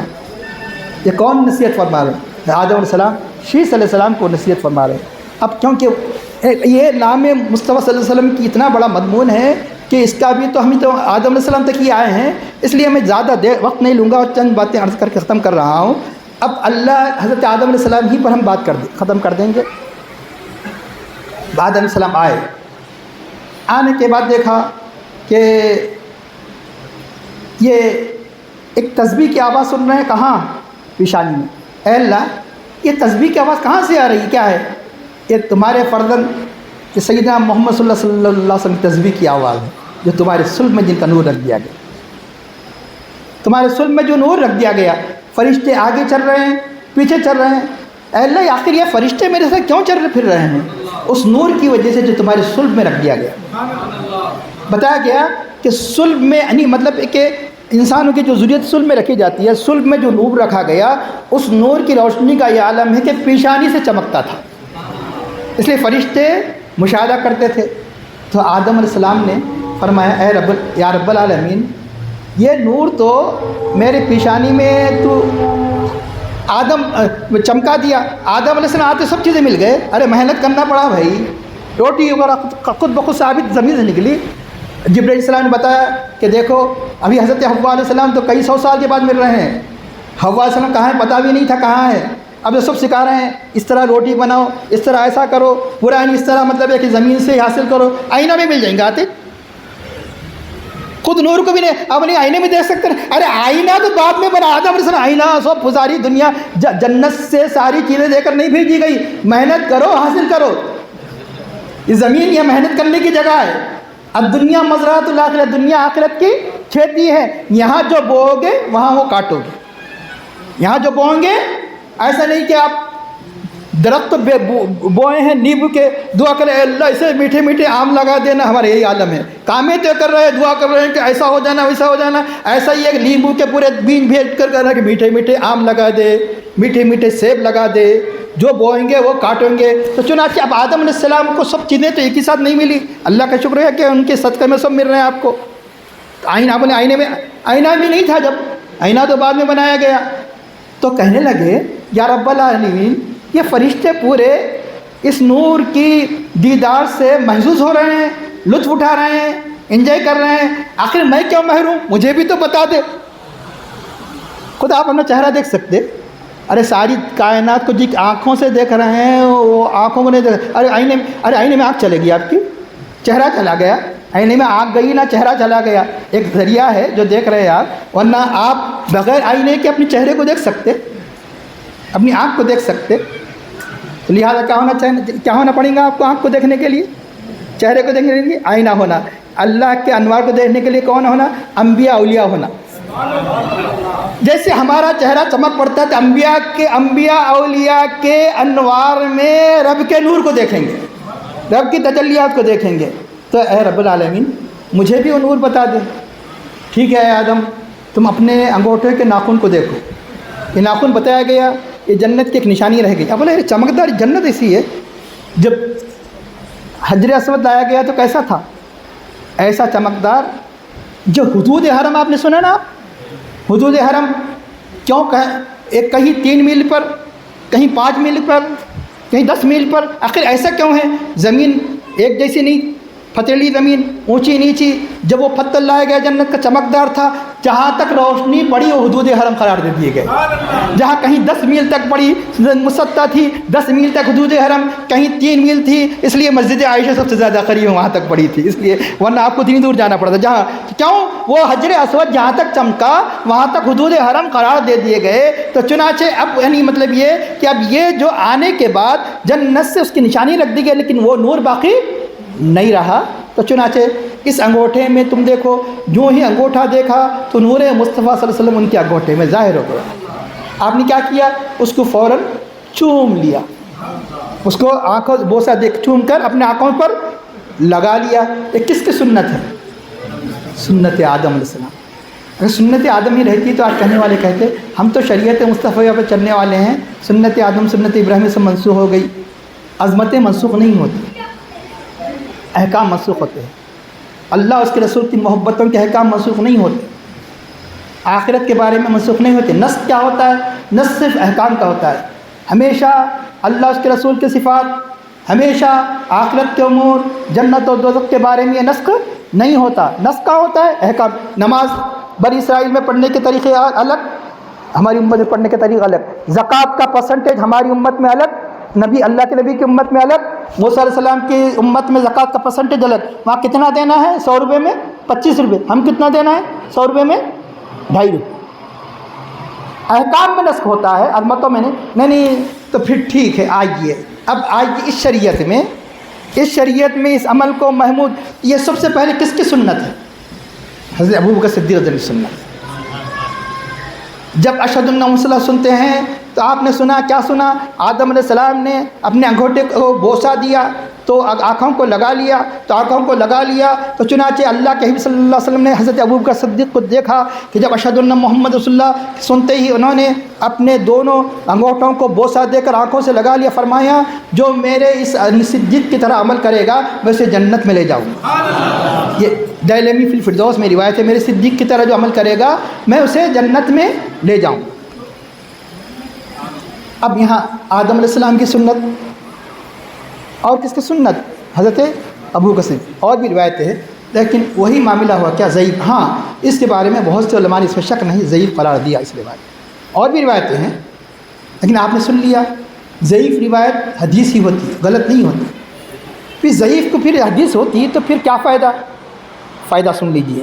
یہ اصول کس نے بنایا ہے؟ یہ اصول محدث نے بنایا. محدثین کی ان باتوں کو لے لینا جو آپ کی خواہش نفس چاہتی ہے، محدثین کی باتوں کو چھوڑ دینا جو آپ کا نفس چاہتا ہے. تو پتہ چلا کہ محدثین کی پیروی نہیں کر رہے، اپنے خواہش نفس کی پیروی کر رہے ہیں. ہر ایک چیز کے اصول ہوا کرتے ہیں. تو چنانچہ جو فرض واجب قرار دینے کے لیے راویوں کی جو شرائط ہے سخت، راویوں کے بارے میں جو شرائط ہوا کرتے ہیں سخت ہوا کرتے ہیں. لیکن جس سے کوئی فضیلت کی بات ثابت ہوتی ہے، راویوں کے بارے میں اتنی سخت شرائط نہیں ہوا کرتی. راوی جھوٹ نہیں ہوا کرتے، راوی سچ ہوا کرتے ہیں.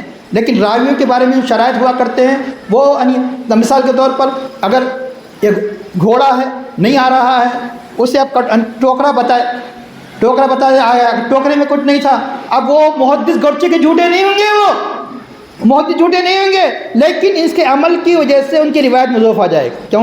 انہوں نے گھوڑے کو ایک معنوں میں وہ بلایا، اس میں اناج نہیں تھا. اتنی احتیاط ہوتی ہے. نبی کے بارے میں جب آپ اپنے مطلب کہ عام لوگوں کے بارے میں جھوٹ نہیں کہتے تو نبی کے بارے میں جھوٹ کہتے ہیں. تو ان سے تصور نہیں ہو سکتا کہ نبی کے بارے میں کوئی نسبت کرے، لیکن معمولی بھی احتیاط میں کمی ہو جائے تو اس روایت کا معیار کیا ہوتا ہے؟ روایت ختم نہیں ہوتی، حدیث ہی کہلاتی ہے. اس حدیث کو ضعیف کہا جاتا ہے. ایک مثال بتا رہا ہوں میں آپ کو. حدیث ضعیف کیا کریں گے؟ فضائل اعمال. فضائل اعمال میں کیا قبول؟ کسی عمل کی فضیلت ثابت ہوتی ہے کہ یہ سب نماز پڑھیں گے تو ثواب ملے گا، حدیث ضعیف پر عمل کریں گے. کسی صحابی کی فضیلت ثابت ہوتی ہے، حدیث ضعیف پر عمل کیا جائے گا، یعنی مطلب مانا جائے گا. اور کسی یعنی مطلب ہے کہ یعنی اس طرح یعنی مطلب جو فضائل سے تعلق رکھنے والی باتیں ہیں جس میں واجب فرض نہیں قرار دیا جاتا تو وہاں ان حدیث کو لیا جاتا ہے. تو اب اس لیے بڑے بڑے علماء نے فرمایا اگر مان لیا جائے اگر یہ حدیث ضعیف بھی ہے تو لیکن فضائل اعمال میں حدیث کیا ہے؟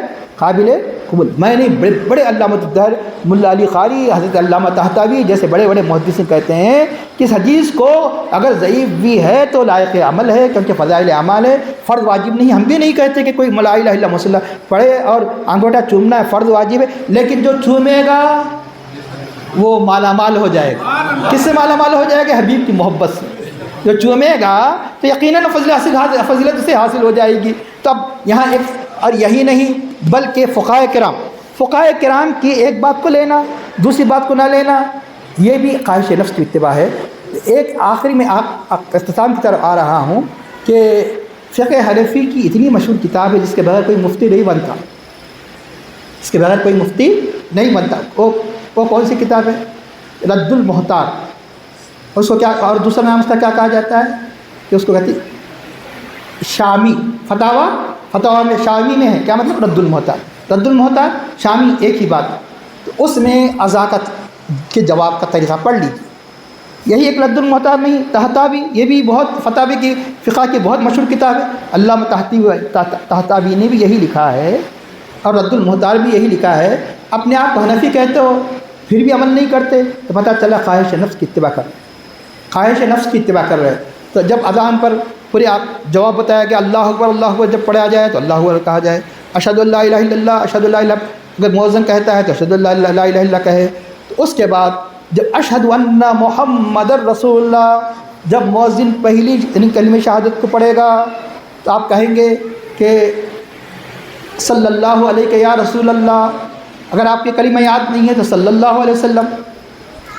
کس میں آ رہا ہے یہ؟ شامی فتاوی شامی میں رد المحتار میں اذان کے جواب کا طریقہ صلی اللہ علیہ یا رسول اللہ یا کہ صلی اللہ علیہ وسلم. جب دوسری مرتبہ مؤذن کہے گا اشہد ان محمد صلی اللہ اس وقت یہ دونوں آنکھوں پر رکھیں گے، اپنے آنکھوں پر رکھیں گے. رکھ کر کیا کہیں گے یہ یاد کر لیجئے. اگر یاد نہیں ہے تو پھر درود شریف پڑھیے. وہ یہ کہ قرۃ عینی بک یا رسول اللہ، یا رسول اللہ میری آنکھوں کی ٹھنڈک آپ کی وجہ سے. قرۃ عینی بک یا رسول اللہ. اللہم متینی بالسمع والبصر. بے شمار بیکار کی چیزیں یاد کرتے ہیں، یہ جو آسان ہے اس میں فائدے ہی فائدے. یاد کرنے کی کوشش کیجیے، آہستہ سے یاد ہو جائے گا. اگر یاد نہیں ہوتا تو اپنے کسی بھی حافظ صاحب وغیرہ سے موبائل میں اس کو کر کے بار بار سن لیجیے. اللہم متینی بالسمع والبصر. اے اللہ مجھے یہ بالسمی والبصری، سماعت اور بصارت سے مالا مال فرما، یعنی بصارت میں میرے نقص پیدا نہ ہو، بصارت میں پیدا نہ ہو، سماعت میں پیدا نہ ہو۔ جو پابندی سے عمل کرے گا تو بڑھاپے میں وہ نابینا نہیں ہوگا، اس کی نظر کمزور نہیں ہوگی، بڑھاپے میں بھی یہ پابندی سے جو عمل کرے گا کون؟ پہلے الصلاۃ والسلام، دوسرے اس پر قدرت و بھی کہ یا رسول اللہ اللہم اتینی بالسمیع والبصر پڑھ کر دونوں انگوٹوں کو پر چوم کر، یعنی میں اپنے آنکھوں پر جو رکھے گا تو وہ اللہ تعالیٰ اس کی آنکھوں کی آخر مرتے دم تک حفاظت فرمائے گا۔ تو اب یقیناً اللہ کے حبیب صلی اللہ علیہ وسلم کے ناموں کی برکتوں کی کوئی حد نہیں ہے۔ حضرت آدم علیہ السلام اس عالم میں آنے سے پہلے جب اس نام کی عظمتوں کا یہ عالم ہوگا، اللہ کے حبیب کے بعد جلوہ گر ہونے کے بعد کیسے کیسے صحابہ کرام نے یعنی اس نام مبارک سے فائدہ اٹھایا، اور امت کو بھی یعنی احادیث کریمہ میں جو طریقے بتائے گئے ان طریقوں کو اختیار کیجیے۔ یقیناً دین دنیا کی بے شمار برکتیں رحمتیں اس نام پاک کے اندر رکھ دیے گئے، اور یہی وجہ ہے کہ عبادت اللہ کی جاتی ہے، عبادت اللہ کی جاتی ہے۔ اللہ نے اپنی عبادت میں ہر مسلمان تاکہ اس نام پاک کی برکتوں سے مالا مال ہو جائے تو درود ابراہیم کو مقرر کیا گیا، حضور پر سلام کو مقرر کیا گیا، تاکہ حضور کی نام کی برکتیں ہر امتی حاصل کرے۔ اگر یہ مقرر نہیں کیا جاتا تو پھر ربیع الاول وغیرہ 11ویں وغیرہ کبھی کبھی ایک مرتبہ ایک مہینہ ایک جلسے کرتے، درود شریف پڑھتے، پھر بھول جاتے، تاکہ ہر مسلمان ہر وقت جیسے آدم علیہ السلام یعنی ہمیشہ ہمیشہ اس نام کی برکتوں سے، اور انبیاء کرام اس نام کی برکتوں سے مالا مال رہے۔ جس امت کے لیے نبی کو بھیجا گیا یقیناً وہ امت تو یقیناً اس بات کی زیادہ مستحق ہے اس کی برکتوں کو حاصل کرے۔ اگر ہم پر چھوڑ دیا جاتا تو ہم کبھی کبھار نام لے لیتے، اس لیے نماز کے اندر مقرر کر دیا گیا تاکہ اس اللہ کے حبیب پر درود و سلام کی برکتوں سے ہم مالا مال ہو جائے۔ اس کے علاوہ بھی اگر کوئی درود پڑھتا ہے، جیسے کہ ہمارے حضرت قبلہ علیہ الرحمہ کی وصیت تھی، ہمارے دادا پیر علیہ الرحمہ کی وصیت تھی کہ روز آنا، نصیحت تھی کہ روز آنا، یعنی یوں تو ہر ایک کو چاہیے کہ اہل سلسلہ ہو اہل سلسلہ نہ ہو، لیکن اہل سلسلہ تو روز آنا اس بات کا اہتمام کرے، ایک تسبیح کم از کم درود شریف پڑھنے کی عادت ڈالے۔ اگر کوئی پڑھتا ہے تو اور اضافہ کر لے تو اور اچھا ہے، کہ شام میں بھی 100 مرتبہ، صبح بھی 100 مرتبہ۔ جو نہیں پڑھتا ہے تو آج ہی سے شروع کر دے کہ روزانہ ہم عشاء کی نماز کے بعد اسے اگر سونے سے پہلے وضو کر کے اہتمام نہ کر سکتے ہیں، اسی جا نماز پر 5 منٹ لگتے ہیں، 5 منٹ لگتے ہیں، درود شریف کی عادت ڈالیے۔ یقیناً اس نام پاک کی برکتوں سے کیا فائدہ ہے، قبر میں معلوم ہوگا، حشر میں معلوم ہوگا۔ وصلی اللہ تعالیٰ علی خیر خلق سیدنا مولانا محمد وعلی آلہ وصحبہ اجمعین۔ اللہ ہماری اس نشست کو قبول فرما، اور حضور نبی کریم صلی اللہ علیہ وسلم سے سچی محبت ہماری قلوب میں پیدا فرما، اللہ کے حبیب صلی اللہ علیہ وسلم کا عشق ہمارے اندر پیدا فرما، آپ کی سنتوں پر چلنے کی توفیق عطا فرما، ہمیں اپنے عوامر کا پابند نواہی سے مطلع ہونے کی توفیق عطا فرما۔ اللہ ہمارے پیر مرشد دادا پیر علیہ الرحمہ کے نقش قدم پر چلنے کی توفیق عطا فرما، اور ہمارا خاتمہ بالخیر فرما۔ وصلی اللہ تعالیٰ علی خیر خلقہ سیدنا مولانا محمد وعلی آلہ وصحبہ اجمعین برحمتک یا ارحم الراحمین۔